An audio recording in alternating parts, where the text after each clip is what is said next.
합시다. 또 다른 선택의 기회. 오늘 궤도를 어떻게 수정할 것인가에 대해서 짧은 시간 여러분과 함께 말씀을 나누기를 원합니다. 골로새서 1장 16절에 보면 모든 것이 그리스도를 통해서 창조되었다. 모든 것이 뿐만 아니라 모든 것의 중심이 그리스도시다. 그래서 우리는 그리스도를 통해서 만물이 창조되고 모든 만물의 중심이 예수 그리스도라고 그렇게 말하는 것입니다. 우리가 지난주에 말씀을 나누면서 과학이 모든 것에 중심이 있다고 설명을 했습니다. 여러분의 신앙적 이해를 돕기 위해서 과학을 근거로 댔고 원자, 태양계 그리고 다양한 종류의 것들은 중심이 있다. 심지어 배마저도 중심을 가지고 있다. 저에게도 중심이 있고 여러분에게도 중심이 있고 그리고 그 중심을 흐트러지지 않고 하나로 묶어주는 것이 있는데 그 중심을 묶어주는 그것이 그 사람을 서 있게 하고 그 사람을 흔들리게도 한다. 그렇게 설명하고 있습니다. 온갖 종류의 법칙들이 있죠. 하지만 그 법칙들이 작동하게 만드는 게 바로 중심이고 그 중심은 만물의 근본 되시는 예수 그리스도십니다. 우주에 법칙들이 있지만 그 법칙들이 움직이게 만드는 근본은 예수 그리스도십니다. 그런데 나쁜 소식이 있는데 그 나쁜 소식은 뭐냐면 살면서 우리가 폭발을 경험하는 것이죠. 예를 들어서 관계적인 폭발을 경험하고 갈등을 경험하고 심지어 금융권에 계시는 분들에게도 특별히 그 부분에 관심이 있는 분들에게도 폭발적인 것을 경험합니다. 그러니까 이 폭발을 통해서 성장이 일어나지만 그 안에 극한 갈등이 일어나기도 하고 또 심지어 지난 한 주간 여러분에게 어떤 소식이 있었는지 모르지만 분명히 하나님을 향한 건강한 신앙의 궤도를 가지고 있었지만 건강의 문제가 갑자기 심각해지는 그런 문제가 우리에게도 찾아올 수 있는 것입니다. 그게 다 폭발에 해당하는 것입니다. 우리는 처음부터 내 인생이 어떤 그림을 갖게 될 것인가 꿈을 갖고 그 궤도를 향해서 계속 가다 보면 내가 전혀 예상치 않는 영역에서 다양한 폭발들을 경험하게 되고 또 폭발이 일어나면 다양한 것들이 바람과 함께 우리에게 쏠려 내려오고 자칫 잘못하면 우리는 가던 궤도에서 이탈할 수 있고 위험해질 수 있기 때문에 그렇습니다. 지난번에 살다 보면 움푹 파인 데를 차가 많이 지나간다고 제가 설명을 드렸습니다. 이거 아마 기억을 하실 거예요. 움푹 치는 거를 나도 모르게 쿵쿵 몇 번 하다 보면 내가 정말 잘 가고 있고 내게는 문제가 없는가 가끔씩 핸들을 중앙에 놓고 가다 보면 나는 분명히 올바로 가고 있는데 어느 순간 차가 휘어져 가는 것을 바라보면서 내게도 뭔가 문제가 있었구나. 그래서 그것을 바로잡는 것을 휠 얼라이먼이라고 제가 말씀을 드렸습니다. 교회를 다니다 보면 우리가 정말 많이 듣는 단어 하나가 있는데 그게 회개라고 하는 거예요. 회개. 이제는 교회에서를 넘쳐서 정치권에서도 이 회개라는 단어를 쓰더라고요. 서로가 정치인들이 바라보면서 저는 깜짝 놀랐어요. 저도 이제 국회에서 서로 질의하는데 어떤 여성분인데 다른 분에게 반대편 정당에게 그러더라고요. 회개하세요! 그러더라고요. 좀 약간 혼돈이 있었습니다. 그런데 그 회개가 나쁜 건 아니죠. 왜냐하면 회개라는 말 자체가 무릎 꿇고 울고 손들고 그게 회개가 아니라 회개의 정의는 방향을 바꾸라 그 뜻이거든요. 한번 따라 합시다. 방향을 바꿔야 한다. 그래서 여러분들이 잘못된 방향으로 가고 있다는 뜻이 바로 회개하세요 그거예요. 회개하라. 그것은 너의 방향을 바꿔라. 방향을 잘못되고 있다. 그래서 오늘 사도 바울이 골로새서 3장을 통해서 여러분과 저에게 주시는 메시지는 바로 그런 내용인 것입니다.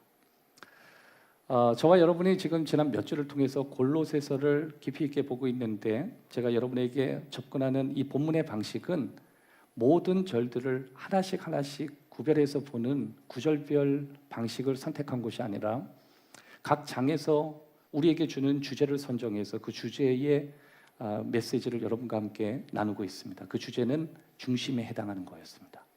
왜냐하면 골로새서가 우리에게 설명하는 가장 핵심은 중심이기 때문에 그렇습니다. 예수 그리스도가 만물의 중심이 된다.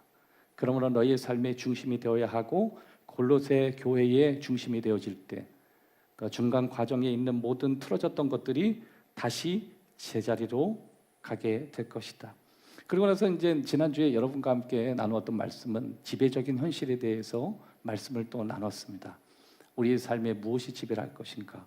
하나님의 선택의 힘을 우리에게 주셨고 우리가 선택을 하되 선택의 결정을 할 수 있는 힘까지 하나님이 주셨다. 그게 자유의지고 자유의지는 다른 말로 말해서 선택의 힘이다 말씀드렸습니다. 지구로 귀환하는 것조차도 쉽지 않았습니다.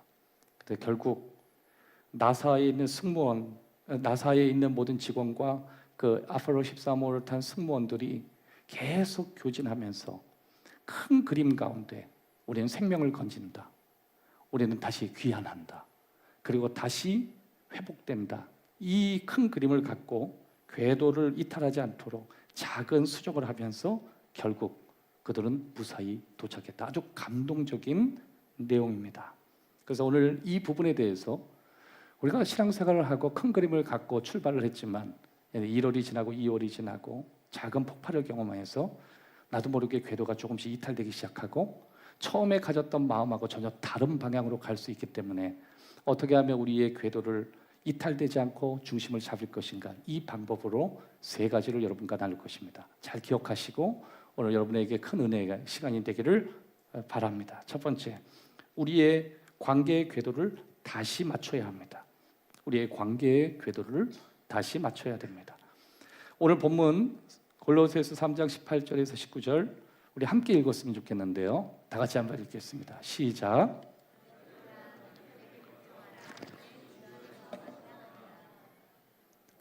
19절, 남편들아.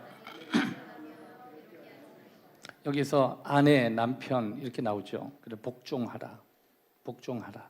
그리고 남편들아, 아내를 사랑하며 괴롭게 하지 마라.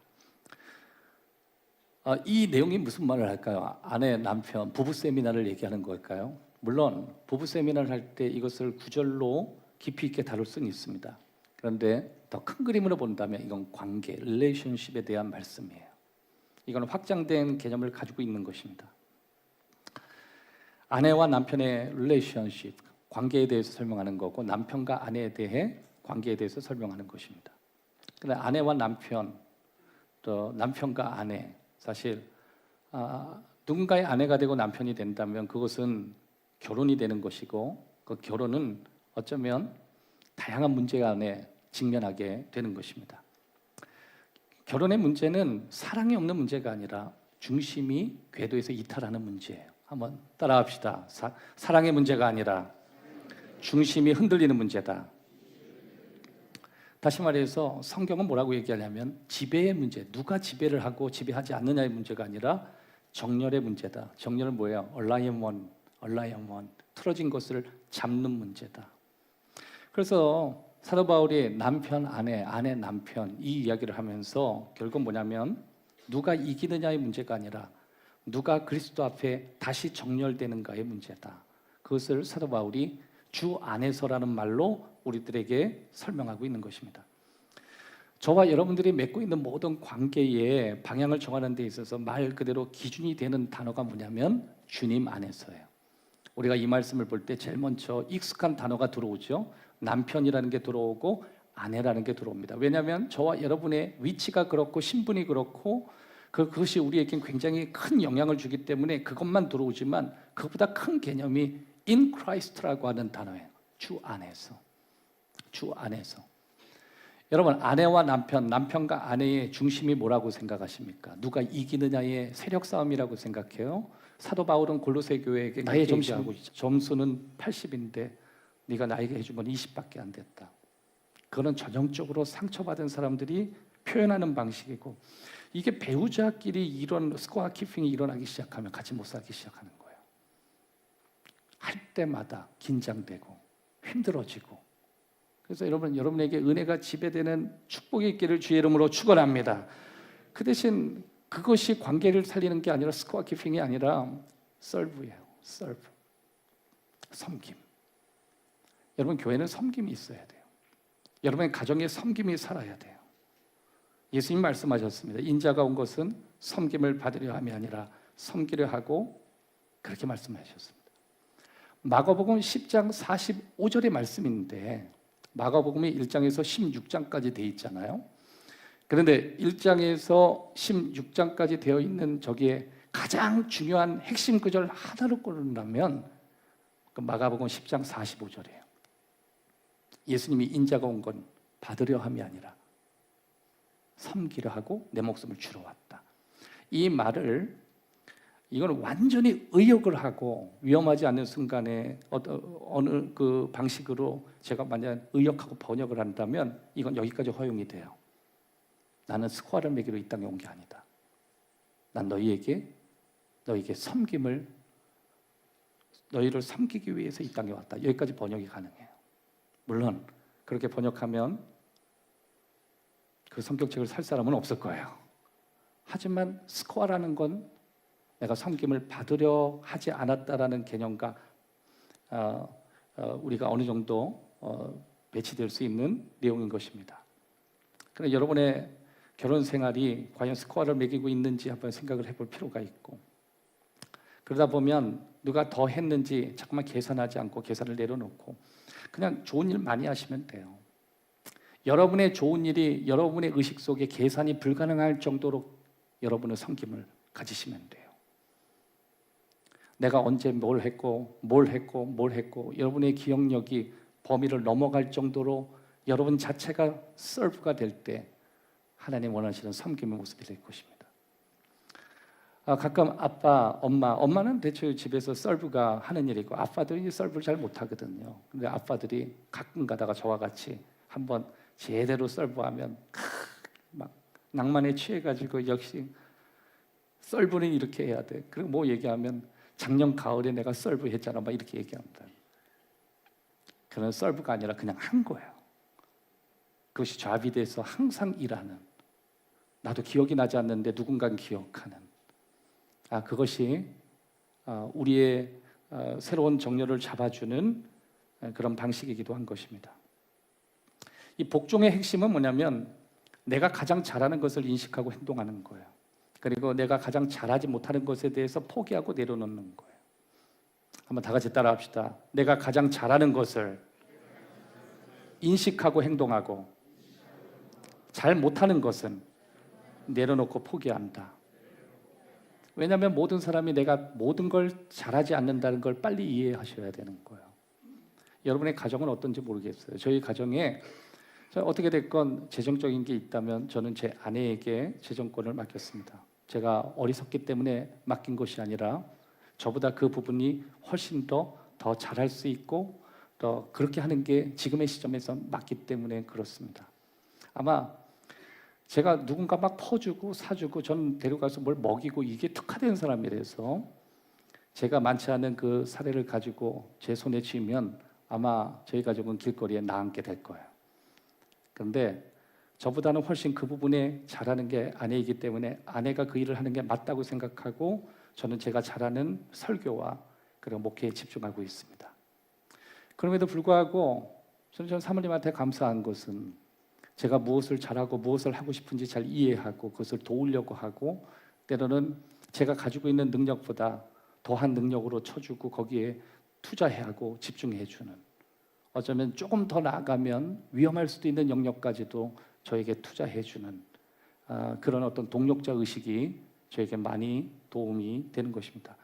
꼭 내려놓고 포기한다는 게 돈을 다 쓰고 정말 불쌍하게 사람을 만드는 것이 아니라 오히려 그것이 나를 더 풍족하게 만들고 훨씬 더 강력한 사람을 만들 수 있는 조건이 된다면 내가 가장 잘하는 것을 위해서 내가 조금 그 사람보다 못하는 것을 포기할 줄도 아는 것이 하나님이 우리에게 원하시는 삶의 아름다운 모습 가운데 하나인 것입니다.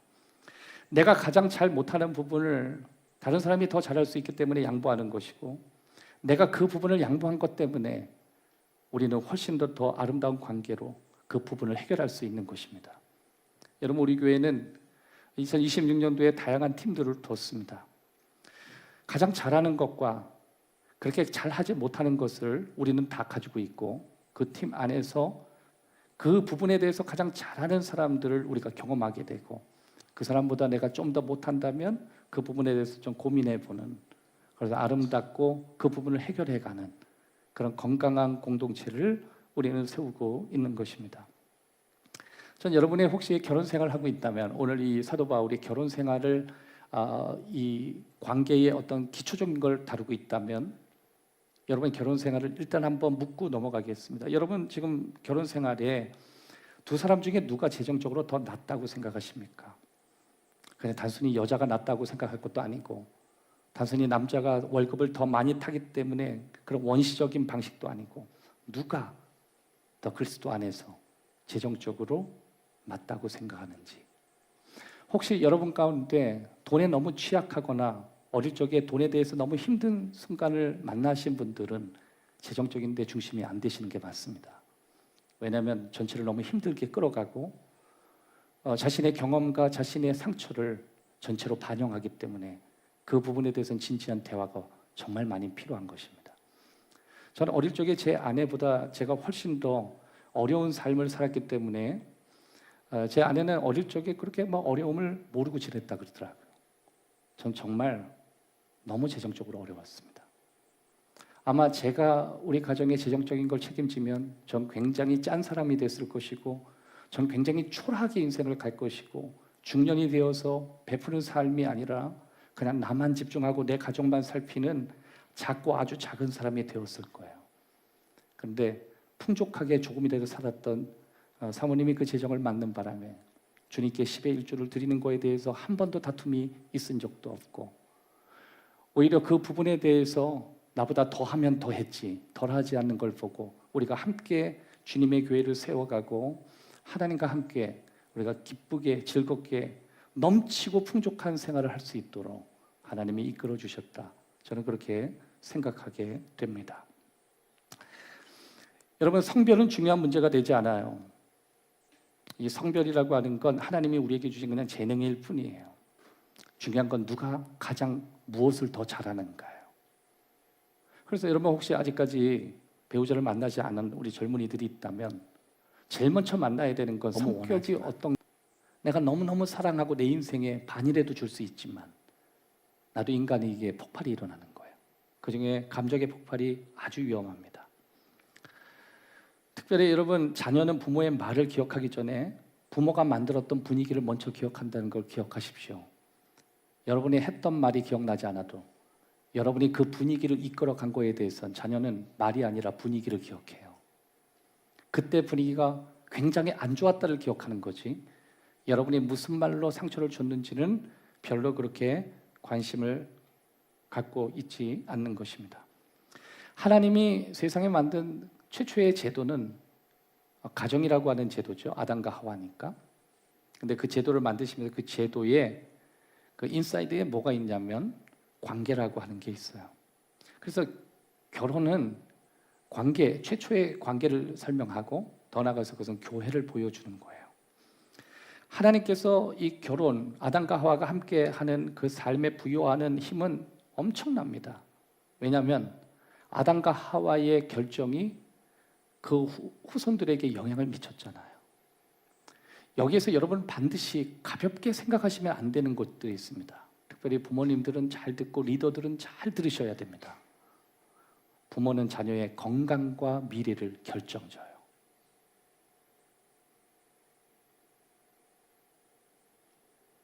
특별히 자녀를 망치는 4가지의 말들을 여러분에게 설명할 테니까 이 4가지는 그 전에 했어도 이제 앞으로 하지 맙시다.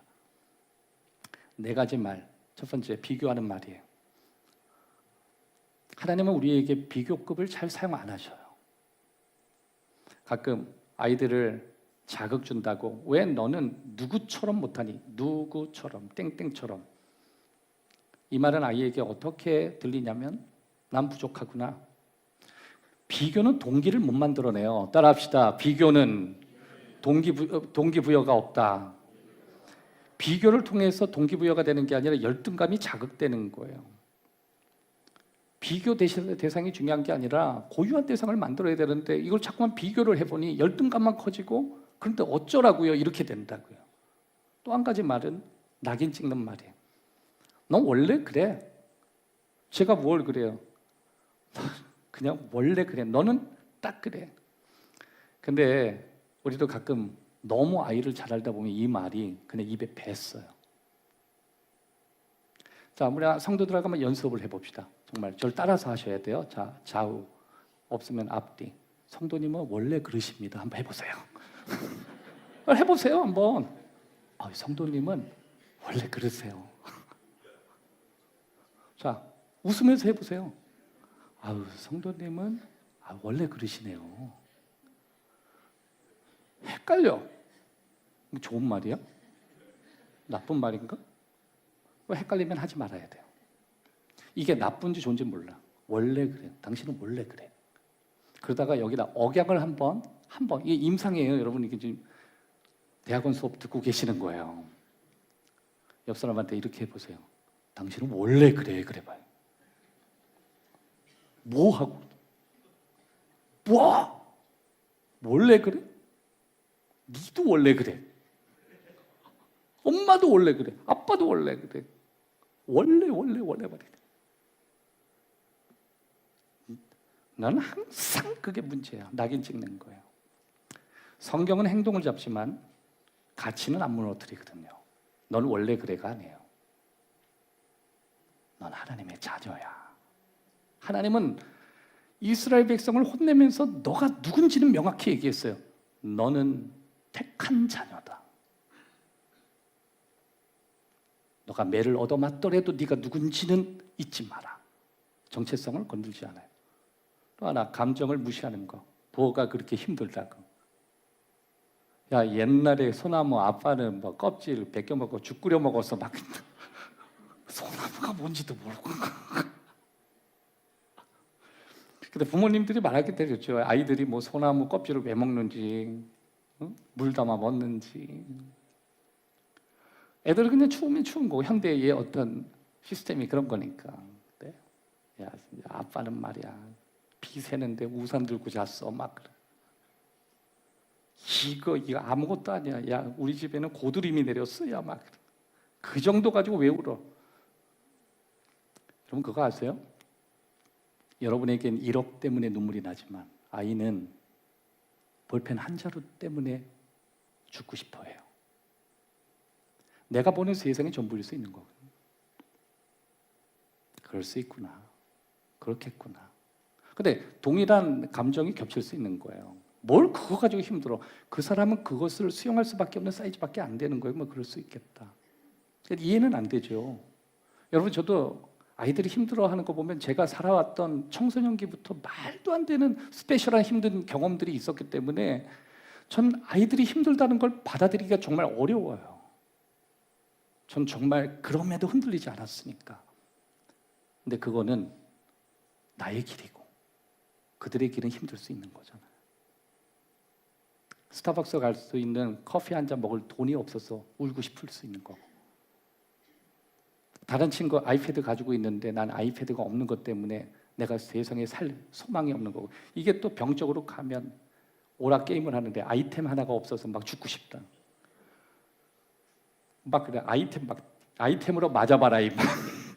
그게 아니라 그 아이에게는 그 세상이 전부일 수 있으니까 어떡해요? 내가 그렇게 키운 걸. 그럴 수 있겠구나. 그리고 부모님이 나가서 우셔야죠. 내가 보여준 게 오락의 3개밖에 없으니 하나님 한심합니다. 그리고 부모가 다시 수정하셔야죠. 또 한 가지 분노로 터지는 말이에요. 부모도 감정이 있다 보니까 폭발해요. 특별히 이 자라는 성장기에 있는 아이에게 부모의 이 감정의 폭발은 아이가 궤도를 이탈하기 굉장히 위험하거든요. 참다 이제 부모는 엄마가 뭘 화나? 엄마 화났잖아. 그럼 물을게요. 여러분 화 안 났어요? 화났잖아요. 속에 칼을 갈고 계시잖아요. 요번만 참은 거지. 천사의 얼굴을 했지만 속에 악마가 있었잖아요. 애는 뭐라 그래요? 엄마가 뭐라고 하네? 엄마는 그냥 해야 될 말, 너한테 유익한 말만 했어. 엄마가 화냈어. 왜 그런지 아세요? 아이가 뱃속부터요 엄마의 리듬을 먹고 살았어요. 사람은요 엄마의 리듬으로 언어를 대신합니다. 사람은 내가 입 밖에 무슨 말을 했는가를 중요시 여기는데, 성장하는 자녀는 엄마의 감정을 언어로 읽어요. 하나님은 바라만 보셔도 눈물이 나죠. 왜 그래요? 우리는 하나님의 심장의 박동수를 느껴요. 영혼이 느껴요. 하나님이 내게 굳이 많은 말씀을 안 해도 그냥 나 여호와라, 그 자체의 모든 언어들이 내 가슴에 심장을 펌프질하는 거예요. 근데 우리는 주저리 말해야 뭐가 된다고 생각하지만 그렇지 않다라고 하는 것입니다. 부모의 역할은 뭐예요? 단순히 아이를 관리하는 게 아니라 디렉션, 방향을 잡는 거예요. 부모는 방향을 잡아주는 사람이에요. 그가 중심에 누가 계신지. 그래서 아이들이나 여러분의 자녀들 부모에게 얘기하잖아요. 노하지 않게 하라고. 왜냐하면 자녀들이 노하는 이유는 그 사람 말 때문이 아니라 부모가 살아가는 방향을 따라가려고 하는데 그게 아니라는 것 때문에 분노하는 거라고. 용서를 선택하면 아이도 용서를 배우고요. 갈등을 건강하게 해결하는 방식을 보면 아이도 갈등의 상황에서 건강하게 해결하는 방식을 배우게 되는 거예요. 그러니까 아이들을 보면 그 부모를 다 보게 되는 거예요. 왜냐하면 부모가 종합적으로 아이들에게 다 그렇게 놓은 거예요. 아이가 남들을 섬기는 모습을 보면 부모도 그렇게 섬기는 거예요. 아이들이 자기밖에 모르면 갈 것 없어요. 부모가 똑같은 걸 보여준 거예요. 그런데 그 똑같은 걸 여러분에게 할 거예요. 똑같은 걸 여러분의 가정에게 반복할 거예요. 그래서 여러분, 자녀들에게 잘하면, 섬겨주면 다 돌아옵니다. 그런 은혜가 여러분에게 있기를 주의 이름으로 축원합니다. 우리 영상 하나 잠깐 보고 들어가겠습니다. 1970년 4월, 3명의 우주인이 달을 향해 떠났습니다. 미국의 아폴로 13호. 하지만 발사 56시간 후 Houston, we've had a problem here. 지상 관제탑에 다급히 알렸습니다. 산소 탱크가 폭발했고 그들은 무서운 위기 속으로 빨려 들어갔습니다. 산소는 줄어들고 전력은 꺼져가고 달 착륙은 취소되었습니다. 그들은 우주선 내부를 포기하고 달 착륙선을 임시 생존 캡슐로 바꿨습니다. 지구의 관제실과 우주의 조종석, 두 곳에서 치열한 계산과 판단이 단 한순간도 멈추지 않았습니다. 그리고 4월 17일 불가능해 보였던 귀환이 현실이 되었습니다. 실패는 선택지가 아니다. 그 믿음 하나로 아폴로 13호는 지금도 성공적인 실패로 기억되고 있습니다.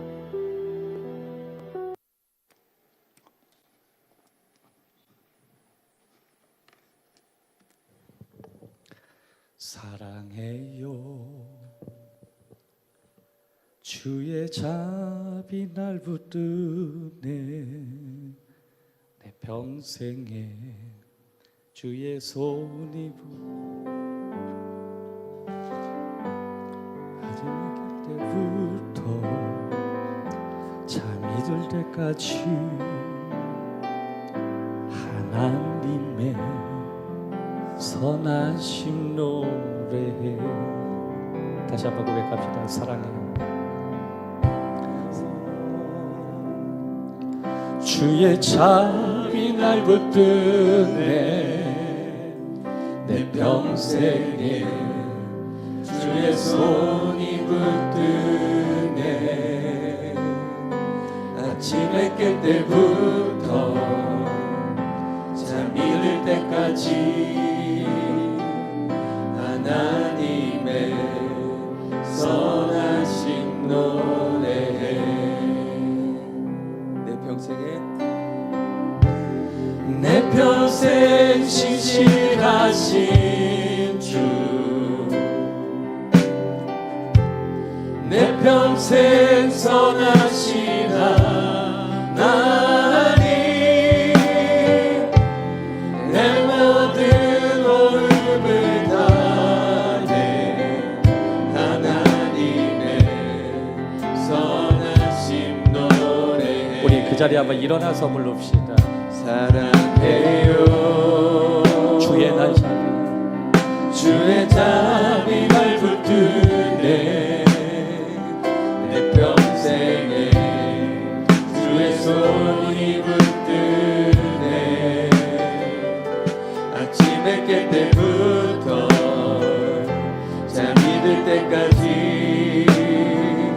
하나님의 선하신 노래. 내 평생 신실하신 주, 내 평생 신실하신, 내 평생 선하신 하나님, 내 모든 호흡을 다해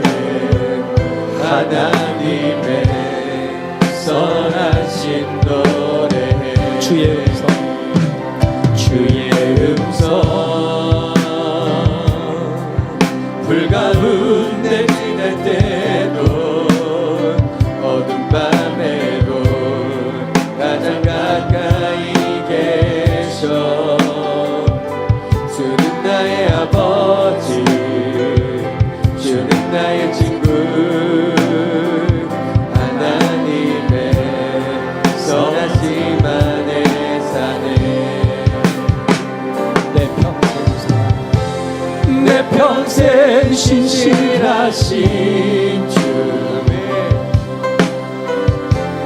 내 평생 선하신 하나님, 내 모든 호흡을 다해 하나님의 선하신 노래, 내 평생 주님, 내 평생 신실하신 주, 내 평생 선하신 하나님, 내 모든 호흡을 다해 하나님의 선하신 노래. 우리 이 시간에 한번 기도했으면 좋겠어요. 양손을 앞으로 펼치십시오. 여러분 앞에 여러분이 살아왔던 삶과 지금의 모습이 있다고 생각하고, 거기에 여러분이 내민 팔이 주님의 손이라고 생각하십시오. 하나님, 우리의 궤도에 문제가 생겼습니다. 우린 분명 예수 그리스도가 내 주인이라고, 내 중심이라고 출발했지만 중간중간에 문제가 생겼습니다. 이제 내가 정말 하나님이 원하시는 계획 속에 무사히 갈 수 있을지도 불안하고, 심지어 하나님 두려움까지도 찾아옵니다. 이 우주에서 내가 어디로 가야 될지, 도대체 어떻게 해야 될지 모르는 그 상황 속에 내 평생 신실하신 하나님을 믿게 하시옵소서. 하나님, 나는 미아가 되지 않는다.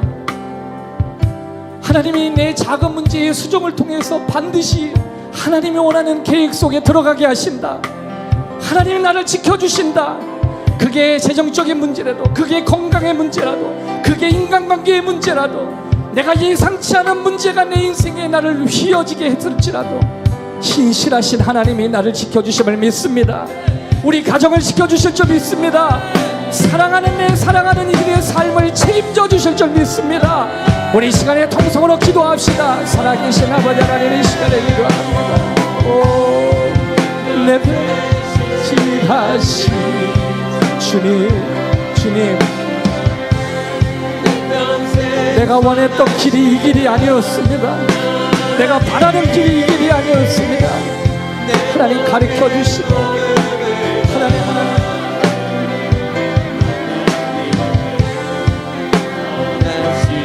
내 평생에 신실하신 하나님,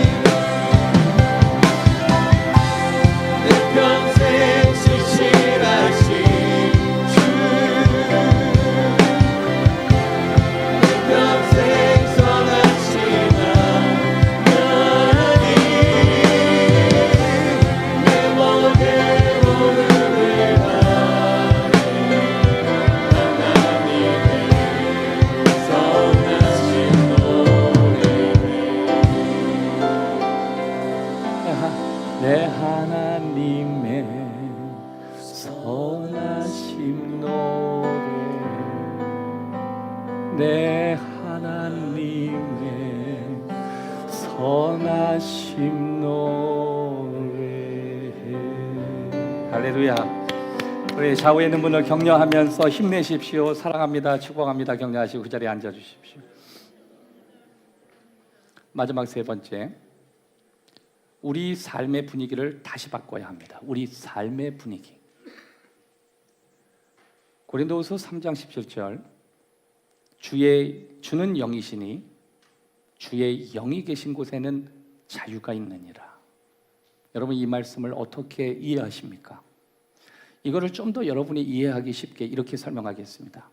주는 영이시니 주의 영이 계신 곳엔 자유함의 분위기가 있다. 분위기예요. 모든 관계의 분위기예요.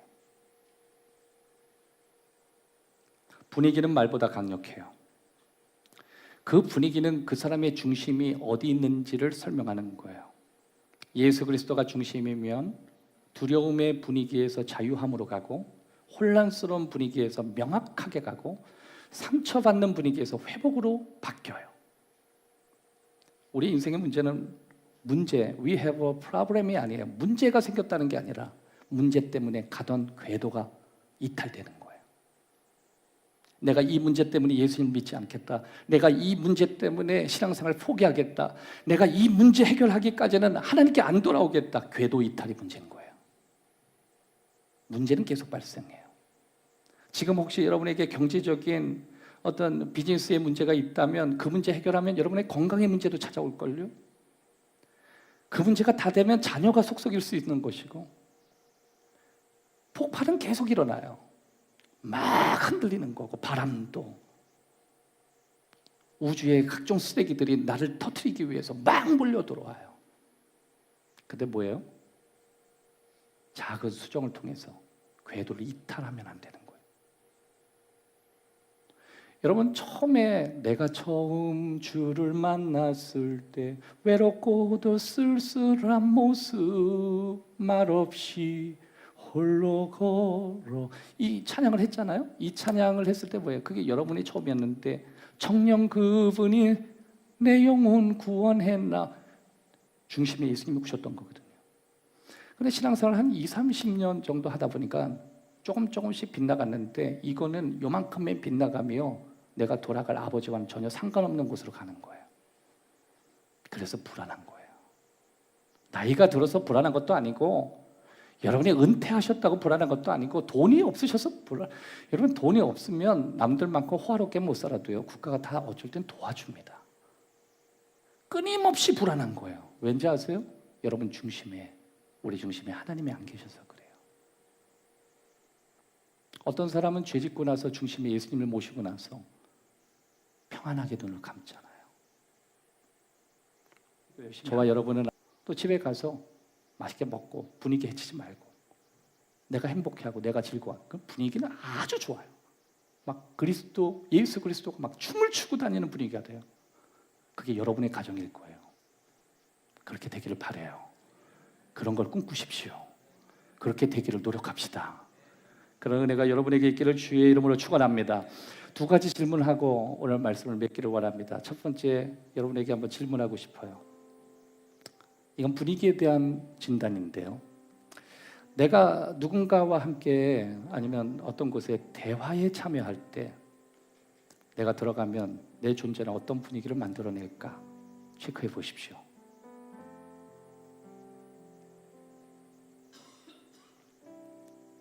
여러분의 존재는 분위기를 만들어내거든요. 여러분 어떤 타입이세요? 여러분만 들어가면 사람들이 스트레스 받고 경계하시나요? 내가 무슨 말을 할지 저 사람한테 책 잡힐까 봐 두려워하나요? 여러분의 가정인가요? 여러분의 직장인가요? 어떤 곳이죠?